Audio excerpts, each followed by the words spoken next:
신약 성경에 예수님의 재림에 대해서 300번 얘기했습니다. 구절수로 따져보니까 13절마다 한 번씩 재림을 이야기하신 편이에요. 그러니까 얼마나 재림에 대해서 많이 말씀하신 거예요.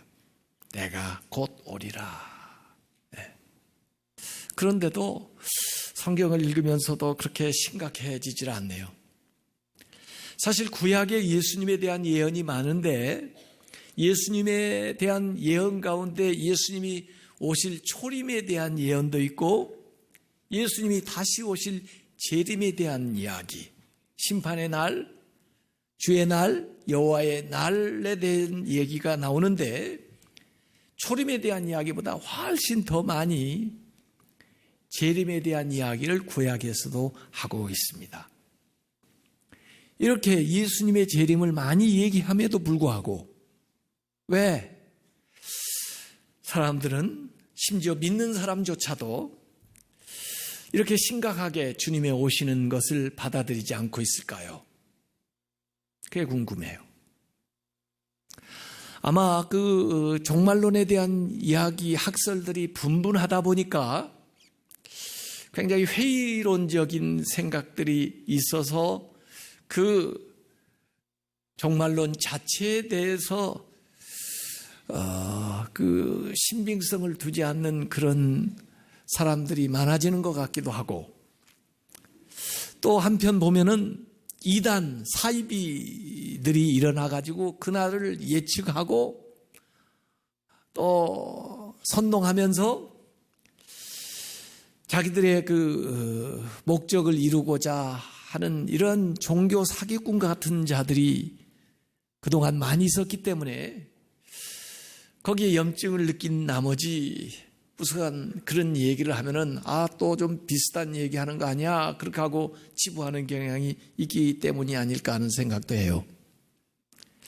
사실 이 이단이나 사이비가 거기에 대한 이야기를 많이 하는 이유도 사실 그것이 중요하기 때문이고 이 종말론을 다루는 것도 그것이 중요하기 때문인데 사실은 이러한 여러 가지 혼란스러운 논의 때문에 그것 자체에 대한 생각이 희미해지지 않나 하는 생각을 하게 됩니다. 또 과거에 비해서 현재가 더 주님의 재림 앞에 한 발 다가왔음에도 불구하고 과거만 또 못하게 이 재림에 대해서 임박한 생각을 안 하는 경향은 세속주의 때문에 그런 것 같아요. 요새 살만하니까 사람들이요 세상이 좋아요. 그냥 하늘나라 관두고 이 세상에서 좀 더 오래 살았으면 좋겠어요. 그래서 세상에 먹고 싶은 거, 하고 싶은 거, 가고 싶은 거, 누리고 싶은 거, 재미있는 거 많으니까 그냥 주님이 재림하신다는 걸 까마득하게 잃어버리고 세상에 취해가지고 살아가는 것이 오늘 현대의 그리스도인들이 아닌가 하는 생각을 하게 됩니다. 그런데 오늘 우리가 한번 솔직해지자고요. 우리 개인이 어때요? 우리 개인은요 반드시 죽습니다. 우리 가운데 죽지 않을 사람 아무도 없습니다. 개인적인 종말이 어제보다 오늘 더 다가와 있습니다. 그런데도 마지막이 없다고요? 역사는 어떻습니까? 역사도 종말을 맞이할 거예요. 모든 환경적인 거나 모든 세상의 이야기들도 종말을 향해서 다가가고 있다고 얘기들을 하고 있습니다. 개인적인 종말이든 우주적인 종말이든 우리 앞에 다가와 있다고 하는 것은 사실입니다. 그 사실을 망각한다고 사실이 없어지나요? 그걸 생각하지 않는다고 그날이 안 오나요? 우리는 분명하게 이 종말에 대한 사실을 인식하고 살아가야 됩니다. 종말론적인 삶을 살아야 된다는 거죠. 종말론적인 삶을 산다는 것은 종말을 예측하며 살아가는 것이 아니고 종말로부터 오늘 현재를 보고 오늘 바른 삶을 살아가라는 거예요. 그것이 종말론적인 삶입니다. 그래서 오늘 사도신경에 거기로부터 살아있는 자와 죽은 자를 심판하러 오십니다. 이렇게 고백했습니다. 이 사도신경의 고백조차도 쉽게 그냥 지나치는 경우가 있던데 오늘 이 말씀 우리가 찬찬히 되새겨 봐야 됩니다. 거기로부터, 이전에 고백할 때는 저리로서 그랬어요. 저리로서 하니까 이게 무슨 뜻인가 그랬는데 번역을 이제 제대로 했어요. 거기로부터. 지금 예수님이 하나님 우편에 앉아 계시는데 그 하나님 우편으로부터 그런 얘기예요. 살아있는 자와 죽은 자를 심판하러 오십니다. 이게요. 사도신경에 예수님에 대해서 고백하고 있는데 예수님의 과거와 예수님의 현재와 예수님의 미래를 고백하고 있습니다. 우선 예수님의 과거는 뭐가였습니까? 탄생하시고 죽으시고 부활하시고 승천하신 거, 이게 예수님의 과거예요. 그러면 예수님의 현재는 무엇입니까? 하나님 우편에 앉아 계시고 다스리시는 거예요. 예수님의 미래는 무엇입니까? 이 세상에 다시 오시는 거죠. 심판의 주로 오시는 겁니다. 이것이 예수님이 행하실 미래에 남아있는 유일한 사역입니다. 우리가 지금 신앙 고백을 고백하면서 여러 가지를 사랑으로 고백을 했어요. 창조의 신앙, 하나님이 창조하셨다는 것이 하나님이 우리를 사랑하는 이유, 사랑의 이유에 대해서 설명해 준다. 몸을 입고 이 세상에 오셨다고 하는 임마누엘이 사랑의 실제가 나타난 걸 보여주셨다. 예수님 십자가에 못 박혀 돌아가신 것은 사랑의 극치였다. 예수님께서 부활하신 것은 사랑의 승리였다. 예수님이 재림하시는 것은 사랑의 완성입니다. 구원의 완성입니다. 모든 것들이 결말을 맺게 되는데 예수님의 재임 때에 결말을 보게 되는 거죠. 아직 우리는 끝나지 않았어요. 아직 기회는 있습니다. 그러나 종국에는 모든 것들이 매듭을 짓는 주님의 재림이 일어나는 거예요. 사도행전 1장 11절에 보니까 예수님 승천하실 때 하늘을 바라보고 있는 그 제자들에게 갈릴리 사람들아 어찌하여 서서 하늘을 바라보는가? 너희 가운데서 하늘로 올려지신 이 예수는 하늘로 가심을 본 그대로 오시리라. 마가복음 13장 26절에 보면 그때에 인자가 구름을 타고 큰 영광과 권능으로 오는 것을 사람들이 보리라 그랬습니다. 예수님의 그 영광을, 예수님의 그 권능을 모든 사람들이 보게 될 겁니다. 예수님이 이 세상에 계실 때도 눈이 띈 사람들은 보았어요. 변화산에서 그 제자들이 잠시 예수님의 그 영광을 목격했어요. 그러나 예수님이 재림하실 때는 큰 영광 가운데 큰 권세를 가지고 이 세상에 오시게 되는 겁니다. 예수님의 그 본래적인 모습이 완벽하게 완전히 드러나는 것이 예수님의 재림이에요. 마태복음 24장 30절에 그때의 인자의 징조가 하늘에서 보이겠고 그때 땅의 모든 족속들이 통곡하며 그들 인자가 구름을 타고 능력과 큰 영광으로 오는 것을 보리라 그랬습니다. 예수님에게서 인성과 신성이 있다 그랬는데요. 예수님의 인성은 어떻게 드러났습니까? 태어나시고 고난을 받으시고 죽으시고 장사진에 묻히시고 예수님의 인성을 드러내요. 예수님의 신성이 어떻게 드러납니까? 일어나시고 죽은 자 가운데 부활하시고 오르시고 하늘로 승천하시고 하나님 우편에 앉아 계시고 그리고 다시 오시는 예수님의 모습을 통해서 완전한 하나님의 신성이, 영원한 신성이 드러나게 되는 거죠. 이게 주의 약속입니다. 주님의 약속은 한 번도 변개하신 적이 없어요. 예수님께서 이 세상에 가실 때 십자가를 지시고 사흘 만에 부활하실 것을 약속하셨는데 그 약속대로 예수님께서 죽은 자 가운데서 부활하셨습니다. 예수님께서 승천하시면서 제자들에게 예수님 대신 성령을 보내리라, 성령을 받으리라 라고 성령 강림에 대해서 약속을 하셨는데, 예수님이 승천하신 다음에 10일 만에 기도하는 가운데 성령이 그들에게 강림했습니다. 예수님께서 다시 온다고 말씀하신 이 약속도 주님께서 이루시는 것을 믿으시길 바랍니다. 그래서 오늘 본문 9절에도 주의 약속, 주님이 하신 약속이라고 얘기를 했고, 13절에도 우리는 그의 약속하신 대로 의가 있는 곳인 새 하늘과 새 땅을 바라보도다. 새 하늘과 새 땅. 요한계시록에서 또 나오는 하나님이 약속하신 그 재림, 그것을 내다보고 살아간다는 거예요. 재림은 갑자기 단번에 임하는 전 우주적이고 모두 하는 거예요. 가시적이고 모두 다 볼 수 있고 공개적인 사건이다. 그것이 성경에서 예수님이 설명하는 종말에 대한 이야기입니다. 그래서 어디로 도망갈 데도 없어요. 이 자리에서 우리가 현재 하던 일을 충성스럽게 하다가 그 모습으로 주님을 맞이하게 되는 겁니다.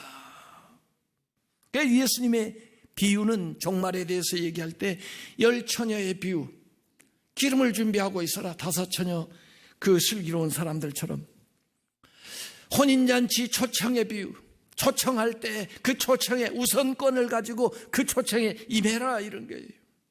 탈란트 비유, 청지기의 비유, 무자비한 종의 비유, 맡겨준 일에 언제 주인이 와서 결산할지 모르니 그 일에 주인이 보는 것처럼, 주인 앞에 행하는 것처럼 충성스럽게 행하라는 걸 가르쳐 주는 거죠. 알곡과 가라지의 비유, 그날에는 알곡과 가라지가 갈라지고, 양과 염소의 비유, 그날에는 양과 염소가 갈라지고, 그날에는 그물의 비유, 쓸모 있는 것과 쓸모 없는 것들이 갈라진다는 것을 얘기해 주고 있는 겁니다. 그러면서 그날과 그때는 아무도 모른다고 얘기했습니다. 예수님이 직접 하신 말씀이에요. 마가복음 13장 32절 33절입니다.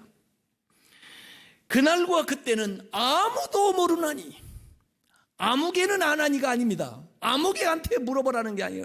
그날과 그때는 아무도 모르나니, 하늘에 있는 천사들도 심지어 아들도 예수님 자신도 모르고 아버지만 아시느니라, 하나님만 아시느니라. 하나님의 권한에 있다. 그러므로 주의하라, 깨어있으라. 그때가 언제인지 알지 못함이라. 이것이 시간에 대한 분명한 얘기입니다. 모른다는 것입니다. 안다는 자들은 전부 다 이단입니다. 그런데도 왜 따라갈까요? 왜 그렇게 미혹이 될까요? 분명히 여기 예수님 말씀하셨는데 이상하지 않으세요? 미혹의 영이 있기 때문에 그렇습니다. 미혹의 영에 미혹되기 때문에 분별력이 없어요. 영적 분별력이 없으면 그렇습니다. 오늘 말씀 베드로후서 3장 10절에도 주의 날이 도둑같이 오리니, 도둑같이 온다. 베드로가 이렇게 말씀했는데, 베드로가 오늘 이 말씀에도 아래에 보면은 바울도 그런 얘기를 했다 하는 얘기를 했는데, 바울 데살로니가전서 5장 4절에 보면은 형제들아 너희는 어둠에 있지 아니하며 그날이 도적같이 너희에게 임하지 못하리니 그랬습니다. 빛 가운데 사는 사람들에게는 도적같이 올 수가 없다. 그러나 그러지 않은 자들 도적같이 온다. 도적같이 온다는 것은 예고하지 않고 알지 못하는 시간에, 잠자는 시간에 와서 보석 같은 성도를 데려간다는 거죠. 마태복음 24장 44절에 그러므로 너희도 준비하고 있으라. 생각하지 않은 때에 인자가 오리라. 생각하지 않은 때에 오신다네. 베드로전서 4장 7절에 만물의 마지막이 가까웠으니 그러므로 너희는 정신을 차리고 근신하여 기도하라. 그래서 우리에게 주어진 일을 주님이 오신다고 생각하고 임박했다고 생각하고 충성스럽게 최선을 다해야 된다는 거예요. 그래서 다시 마태복음 24장 45절 46절에 보면 충성되고 지혜 있는 종이 되어서 주인에게 그 집 사람들을 맡아 때를 따라 양식을 나눠줄 자가 누군가? 주인이 올 때 그 종이 이렇게 하는 것을 보면 그 종이 복이 있으리로다. 언제냐에 대한 때에 대한 관심 갖지 말고 어떻게 하후에 대한 관심을 가지라는 거예요. 어떻게 살 거냐, 어떠한 사람이 될 거냐. 여기 예수님께서 재림에 대해서 종말에 대해서 얘기하시면서도 특별한 행동을 지시한 게 아니에요. 일상생활에서 하는 일들을 충성스럽게 할 것을 얘기하셨지, 특별한 장소에 간다거나 특별한 행위를 하고 있으라고 요구한 적이 없어요, 성경에. 하루하루를 내 인생의 마지막 날이라고 생각하고 살아가는 거, 그것만큼 주님의 오심을 잘 기다리는 모습이 없습니다. 베드로 후서 오늘 3장 11절 12절에도 너희가 어떠한 사람이 되어야 마땅하냐, 어떠한 사람이 되어야 마땅하냐, 거룩한 행실과 경건함으로 하나님의 날이 임하기를 바라보고 간절히 사모하라 그랬어요. 거룩한 행실. 과거에 어려울 때는 하늘나라를 소망하면서 살아갔는데 이제는 잘 먹고 잘 사니까 하늘나라를 잃어버리고 살아요. 하늘나라가 희미해져 버렸어요. 이 세상만 분명하게 보이지 하늘나라가 안 보여요. 이 세상에 살면서. 그게 잘 사는 겁니까? 하늘나라를 똑똑히 보고 이 세상을 살아가야 잘 사는 것이지, 세상만 보이고 하늘나라가 안 보여요. 믿는 사람들도 이 세상 중심으로 살지 하나님 중심으로 살지를 않아요. 하나님 나라가 그렇게 절실하게 다가오지를 않아요. 현실만 급급해서 살아가는 거예요. 그게 신자입니까? 그게 성도입니까? 그렇게 천년 만년 살 수 있을 것 같습니까? 손양원 목사님, 나병 환자들과 평생을 함께 하셨고 두 아들이 순교할 때도 하나님께 감사 기도를 올렸고 그 아들들을 죽인 자를 양자로 삼았던 그분이 오늘은 내 날이다는 시를 써놨어요. 이런 글입니다. 인생은 과거에 잘한 것에 교만해지기 쉽고 실패에 낙심하기 쉬우며 미래로 미루다 일평생 속아 산다. 오늘만이 내 날이요. 주님을 만날 준비를 한 날도 오늘뿐이다. 어디서 무엇을 가지고 무엇을 하다 주님을 만날 것인가? 범죄하지 마라. 기도, 성경 읽기를 등한히 하고 책임을 게으리 하다가 주님을 만날까 두렵다. 오늘에 만족하게 살고 준비하라. 어두운 밤이 되기 전에 준비하라. 이 손양원 목사님이 신사참배 거부한 것 때문에 일제에 의해서 감옥에 갇혔어요. 그 옥중에서 작시해서 불렀던 노래가 주님 고대가입니다. 초대교회 성도들은 고통 가운데 있으면서 주님의 재림을 생각하면서 이겨냈어요. 손양원 목사님도 그 원수 같은 사람을 용서할 수 있었고 그 고난 중에도 참고 견뎠던 것은 주님이 다시 오신 것을 소망하고 있었기 때문에 이 세상을 이겼던 것입니다. 우리가 이 세상을 무엇으로 어떻게 이기겠습니까? 오직 주님이 다시 오시는 그 재림의 소망을 우리가 붙들어야 이 세상의 모든 불완전한 것, 모든 악한 것, 모든 잘못된 것들을 이겨낼 수가 있는 거예요.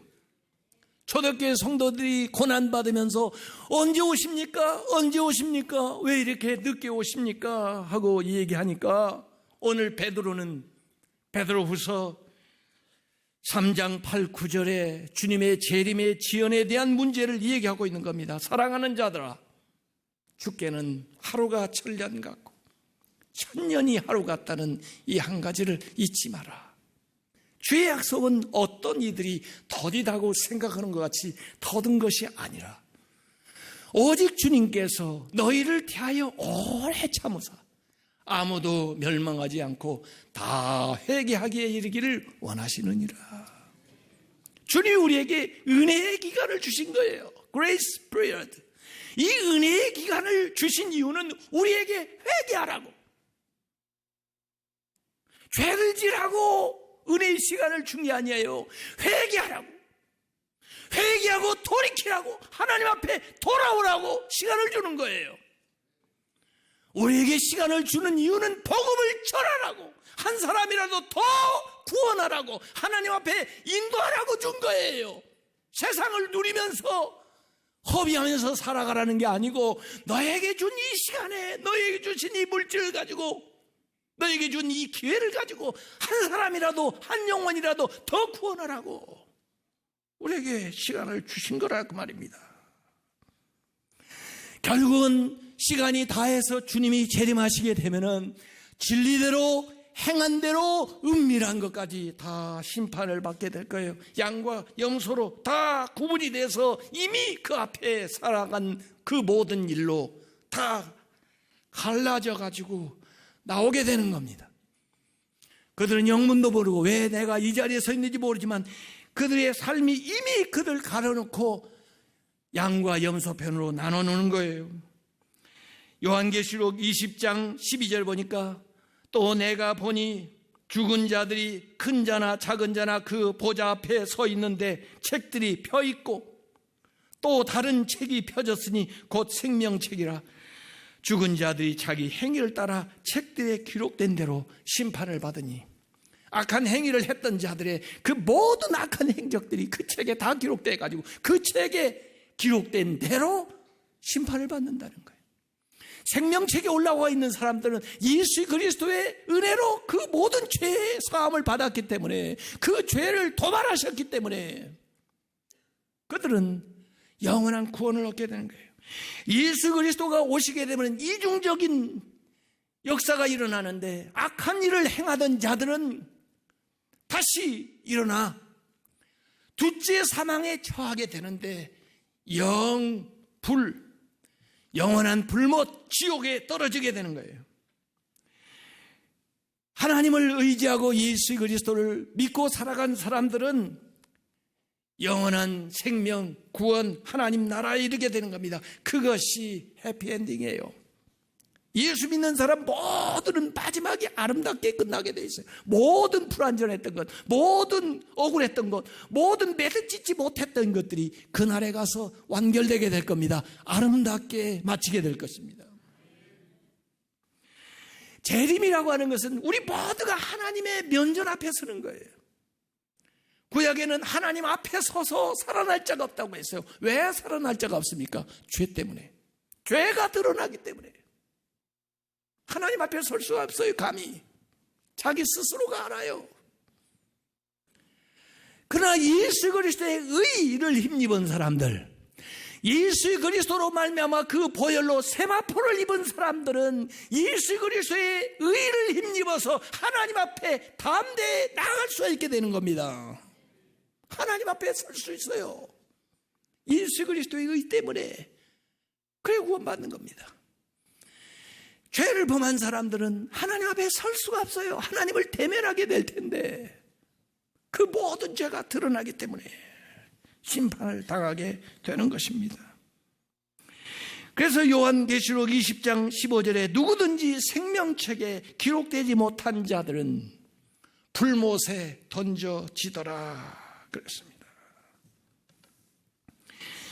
하이델베르그 요리문답 제52문답에 이렇게 묻고 있습니다.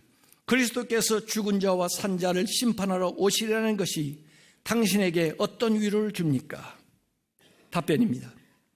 나의 모든 고뇌와 핍박 중에서 나는 나의 눈을 들어 하늘을 향합니다. 그때 나는 이미 자신을 내주셔서 하나님의 심판 앞에서 내 자리에 쓰셔서 나의 모든 저주를 제거해 주신 바로 그분이 심판자로 오실 것을 확신을 가지고 기다립니다.